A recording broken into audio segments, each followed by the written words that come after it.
Thomas in trouble. There is a line to a quarry at the end of Thomas's branch. It goes for some distance along the road. Thomas is always very careful here in case anyone was coming. Peep, pip, peep, he whistled. Then the people got out of the way and he puffed slowly along with his trucks rumbling behind him. Early one morning there was no one on the road, but a large policeman was sitting on the grass close to the line. He was shaking a stone from his boot. Thomas liked Policeman. He had been a great friend of the constable who used to live in the village, but he had just retired. Thomas expected that the new constable would be friendly too.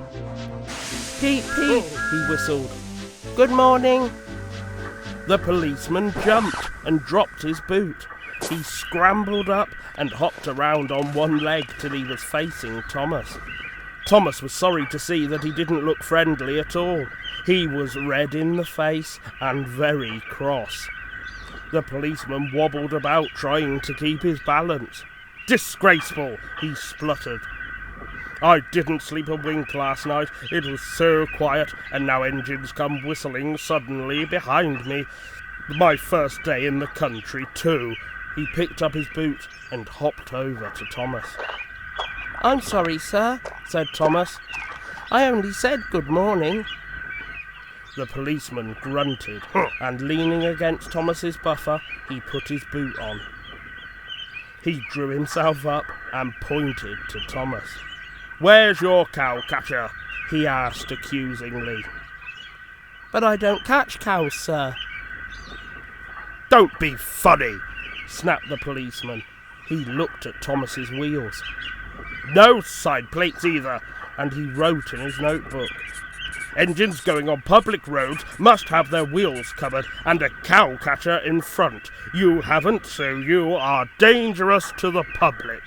Rubbish, said his driver. We've been along here hundreds of times and never had an accident. That makes it worse, the policeman answered.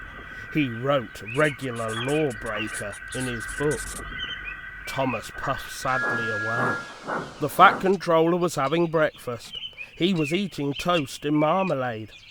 He had the newspaper open in front of him, and his wife had just given him some more coffee. The butler knocked and came in. Excuse me, sir, you are wanted on the telephone. Bother that telephone, said the Fat Controller. I'm sorry, my dear, he said a few minutes later. Thomas is in trouble with the police and I must go at once. He gulped down his coffee and hurried from the room. At the junction, Thomas's driver told the Fat Controller what had happened. Dangerous to the public, indeed. We'll see about that. And he climbed grimly into Annie the coach. The policeman was on the platform at the other end. The Fat Controller spoke to him at once, and a crowd collected to listen. Other policemen came to see what was happening, and the Fat Controller argued with them too, but it was no good. The law is the law, they said, and we can't change it. The Fat Controller felt exhausted. He mopped his face. I'm sorry, driver, he said. It's no use arguing with policemen. We will have to make those cow-catcher things for Thomas, I suppose. Everyone will laugh, sir, said Thomas sadly. They'll say I look like a tram. The Fat Controller stared. Then he laughed. Well done, Thomas. Why didn't I think of it before? We want a tram engine. When I was on my holiday, I met a nice little engine called Toby. He hasn't enough work to do and needs a change. I'll write to his controller at once. A few days later, Toby arrived. That's a good engine, said the Fat Controller. I see you've brought Henrietta. You don't mind, do you, sir?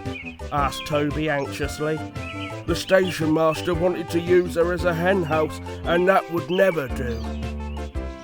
No, indeed, said the Fat Controller gravely. We couldn't allow that. Toby made the trucks behave even better than Thomas did.